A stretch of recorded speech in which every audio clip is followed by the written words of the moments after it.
Ciao ragazzi, è una storia lunghissima e affascinante quella del formaggio monteveronese. Affascinante perché è una storia che contiene tante storie, le storie di famiglie che per decenni, per secoli hanno prodotto il formaggio nelle loro case perché era uno degli elementi di sopravvivenza alimentare. Soltanto nel secondo dopoguerra si è iniziata la produzione professionale del formaggio che poi appunto è diventato con questa denominazione formaggio monteveronese. È nato il consorte, è arrivata la DOP, come vedremo, ma torneremo a parlarne. Quello su cui mi soffermo è la storia delle famiglie. Non a caso mi trovo qui, davanti alla chiesetta di San Pietro, siamo nei dintorni di Erbezzo. E quella è la malghetta in cui i Morandini, questa famiglia, iniziò a muovere i primi passi nella produzione professionale per l'appunto del formaggio. Iniziarono qui, poi si spostarono di poche centinaia di metri qui alla contrada Stafford, per poi approdare invece alla contrada d'Ozzo che è qui davanti a me a circa 200 metri. Perché ci tengo a valorizzare questo spazio così ristretto? Perché quello è uno dei simboli della tipicità del monteveronese, che è il formaggio nato nelle case e nelle contrade. E ancora oggi questa famiglia continua a portare avanti questa tradizione, continuando ad applicare gli insegnamenti ricevuti da lungo tempo dalle generazioni anche prima di loro. Quindi andiamo a trovarli. Prima Antonio, poi Ruggero e adesso Walter e Diego. Quanto è lunga la vostra storia?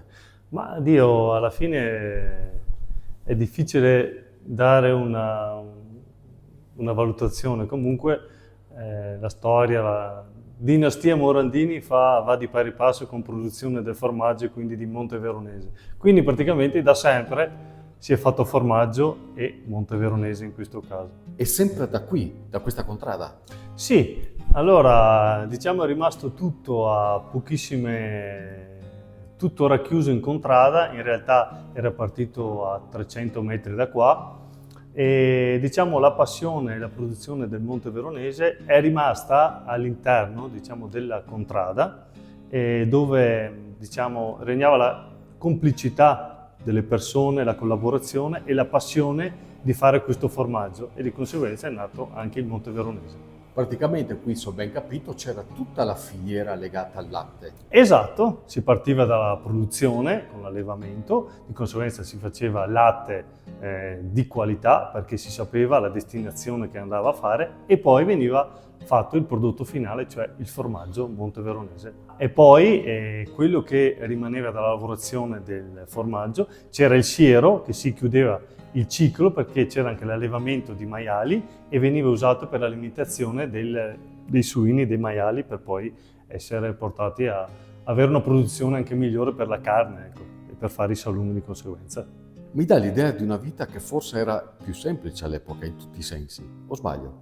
Sì, molto probabilmente sì, per un discorso anche di burocrazia che allora era molto più semplice, adesso invece è molto più complicata, però l'importante è il proseguo dell'attività qua sulla nostra Lessigna, nei nostri monti, con la materia prima dei nostri allevatori, che è la cosa più importante. Casar può essere molto bravo, però si parte inizialmente dalla materia prima. Qui essendo ottima, diciamo abbiamo i pascoli verdi, abbiamo il gioco più facile, ecco, questo è importante. Questa vita di contrada che ha dato forma al Monteveronese, perché è tutto partito dalle famiglie e dalle piccole realtà contadine. Sì. È difficile mantenerlo vivo questo spirito? Si riesce ancora a leggere nel formaggio?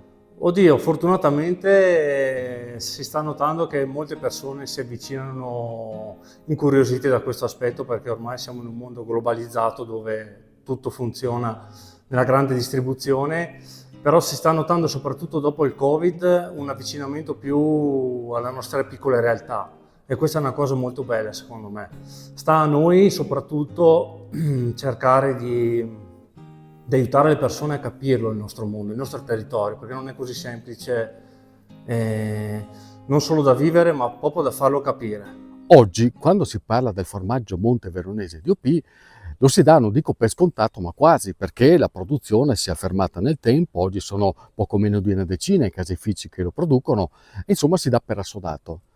Ma voi pensate di tornare indietro a circa una cinquantina di anni fa, quando dal nulla qualcuno come Ruggero disse io quasi quasi comincio a produrlo. Abbiamo le vacche, abbiamo il latte, perché no? Cominciamo a trasformare il latte e fare diventare questo un prodotto, un formaggio da vendere. È inevitabile che all'epoca chi la pensasse così magari qualche perplessità la suscitasse, soprattutto nei confronti di un pubblico che ancora forse non era pronto a recepire questo messaggio, ma lui continuò a crederci e insieme a lui c'era anche sua moglie, la mitica Rita. Come sono stati gli inizi? Inizi con il lavoro col marito o come intendi? Col marito? Col marito, beh, mi sono adeguata a quello che era la sua realtà in quel sistema. Lui era appassionato al suo lavoro artigianale della montagna, che è la cosa, materia prima della Lessinia, della montagna, perché non ci sono alternative qua, o agricoltore o diciamo questo, e turismo. E com'era qui 50 anni fa? Era tutto semplice, una cosa familiare, diciamo. Era bella perché tanti venivano a fare un giro, trovare la Lessinia, scoprivano i prodotti, la diversità, i gusti del formaggio, della materia che era trasformata, che c'è molta differenza da quello commerciale, diciamo, e quello artigianale, fatto direttamente dal posto. Quanta fatica avete fatto? Beh, quello è meglio non dirlo e neanche non c'è limite, perché sacrifici e cose, ma la passione e l'amore ci ha unito, ecco, nello sviluppo che pian piano siamo evoluti, pian piano abbiamo fatto tante cose in più per la famiglia, abbiamo avuto la possibilità, li abbiamo fatti studiare quello che abbiamo potuto, è stata una cosa che per noi era la cosa principale, perché il lavoro è bello, ma da scoprire anche com'è il lavoro. Ruggero è stato uno dei primi a produrre, a fare formaggio in maniera professionale, Sì, vero? è stato il primo. Com'è stato all'epoca? Sembrava una mosca bianca probabilmente. Sì, è una mosca bianca, è iniziato dal nonno, diciamo che era il primo nato della famiglia Morandini, diciamo di Morandini Antonio. E c'era il nonno che era appassionato allora ai suoi tempi, dopo il tempo di guerra. E adesso ha i suoi figli che continuano. Sì. Da è una poco soddisfazione per lei questa? Sì, però è pesante. Nei caseifici che producono il Monte Veronese, i caseifici della Lessinia e in questo in particolare, la componente manuale recita ancora un ruolo fondamentale. Perché?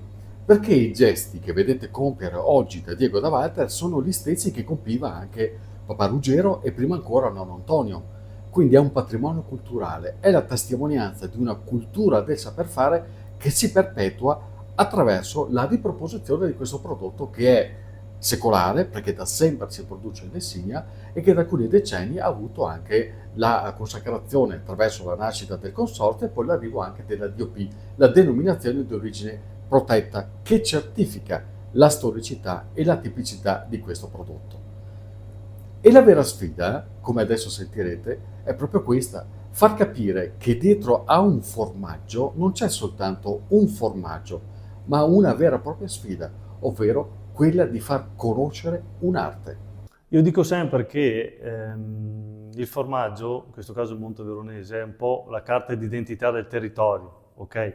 Perché se noi mettiamo insieme il latte, la materia prima che c'è, con la razza bovina del territorio, i pascoli dove mangia l'erba fresca, l'acqua, la temperatura, e mettiamo insieme i famosi segreti del mestiere, che sono stati tramandati da generazione in generazione, da nostro papà in questo caso, dal nonno e bisnonno, e noi mettiamo tutto questo insieme e che fa da collante, mettiamo la passione, l'amore per questo lavoro, nasce questo formaggio. Quindi al di là non è un semplice formaggio, dietro c'è proprio una storia, e quindi direi che questo è il vero plus, quel valore aggiunto che noi cerchiamo di trasmettere alla gente, prima di tutto che viene qua da noi.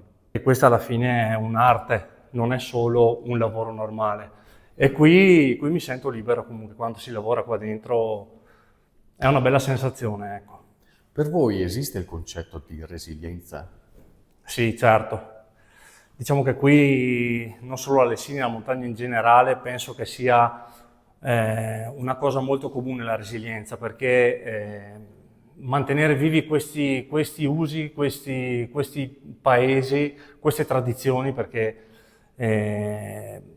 molto spesso si vanno a perdere. Di conseguenza anche portare avanti non solo gli allevamenti in Lessinia, ma appunto anche tutta la filiera della produzione del Monte Veronese e del formaggio è una cosa fondamentale, perché aiuta la gente a mantenere il territorio, a renderla anche partecipe e a capire il senso di appartenenza delle persone che la vivono e che la abitano tutto l'anno, questa montagna. Rita, cos'è quella lettera lì? La lettera di Papa Francesco. Ma ha assaggiato il vostro formaggio? Certo, l'ho mandato nel Vaticano. E l'ha apprezzato? L'ha apprezzato tanto. E vi ha scritto rispondendovi, Grazie, buonissimo. buonissimo.